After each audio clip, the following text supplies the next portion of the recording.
Hello everyone, my name is Ankit Anand and My name is Hardik Surana, and we are the members of Team Data Vaders.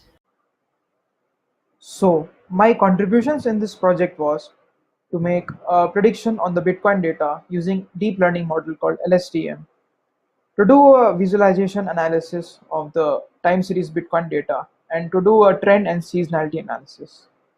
I also tried to do a Twitter sentiment analysis and tried to find a correlation between Bitcoin price data and the people's tweets. My contributions in this project include data cleaning and pre-processing, performance optimization of the LSTM machine learning model, and simulation of algorithmic trades.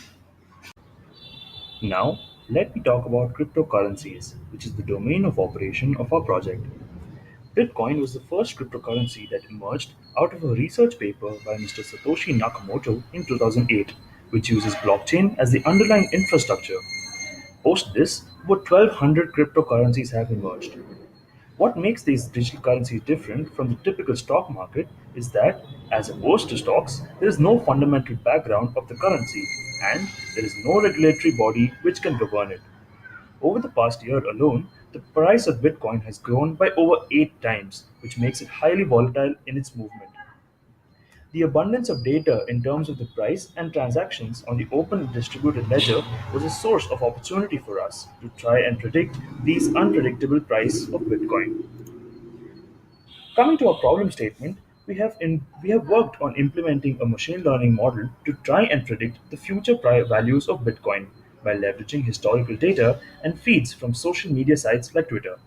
We have also tried to simulate algorithmic trades based on our predictions so as to maximize an initial investment made in US dollars. Our main aim is to reduce investors' risk while investing in such a volatile currency by using data analytics skills.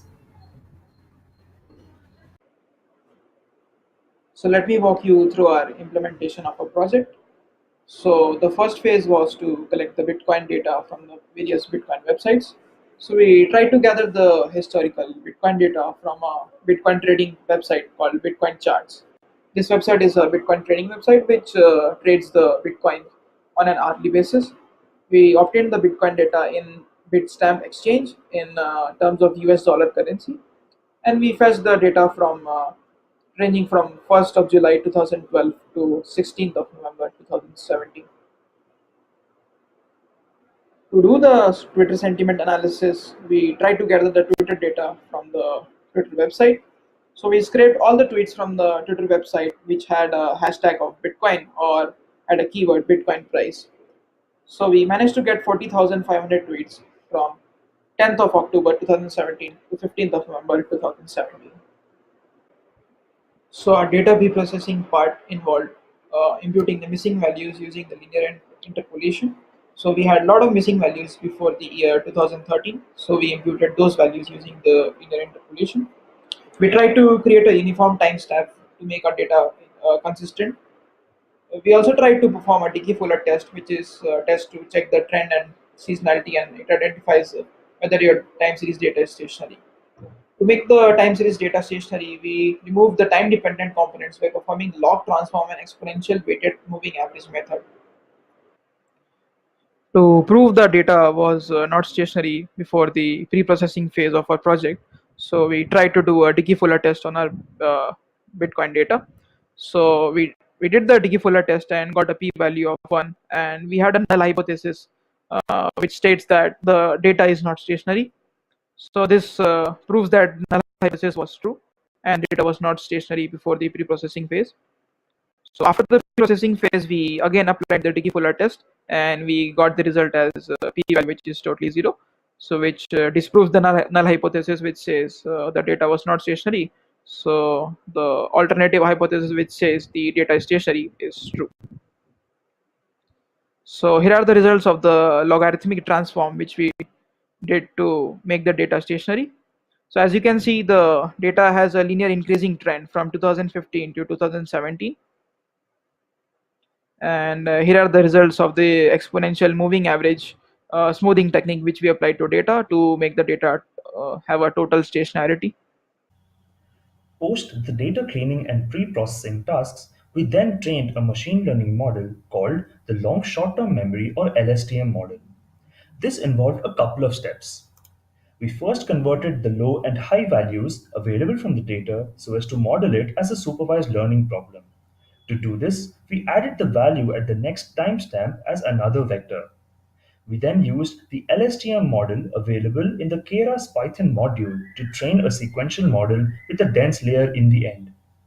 We used regularization techniques like recurrent dropout and the mean squared error function for loss and the adder optimizer to improve our results. After compiling them together, we fit the model to learn from the data. We also analyzed the overall sentiment from tweets related to the topic of Bitcoin. This was used to help find long term price fluctuations, which can be used to improve our predictions. After the model was trained, we generated the predictions for our test data, which was for a timeline of 15 days. We then used a simple algorithmic trading model to find the timestamps of the maximum difference in price within a day. Based on these results, we performed buy and sell decisions. We are glad to say that we were able to get a decent return on our initial investment in such a short span of time. So here are the results of our prediction model. So we try to use a deep learning model called LSTM to predict the prices of the Bitcoin data. So we got a training error of 36.7 root mean square and a testing error of 32.3 in root mean square error metric. Using this prediction, we tried to simulate the algorithmic trading mechanism. So we found out that by investing $1,000, one can get $708 in just 15 days, and one can have 141.6 monthly returns just with a few trades. So here are the results of the Twitter correlation analysis we did. So we tried to simulate the relation of the tweet sentiments of the tweets posted by the people and try to find a like relation between the Bitcoin price change per hour. So as you can see, the blue line here depicts the sentiment change per hour, and the red line depicts the Bitcoin price change per hour. So we try to see that there's an exact correlation between the Bitcoin price data over certain intervals. Based on these results, we can conclude that data and machine learning can be used to predict the prices of Bitcoin to some extent. We can also conclude that sentiments from social media feeds like Twitter do have a correlation with long term price variations. We have also found that other external factors like average transaction value and volume of trades can be used to gauge the demand and supply parameters. We look forward to integrate these variables as a part of our project in the future. We would like to thank Gauri ma'am, our data analytics teacher and mentor, for her constant support and guidance. We would also like to thank Sandhya ma'am, Jeevan and Hemkesh for all of their help. Thank you.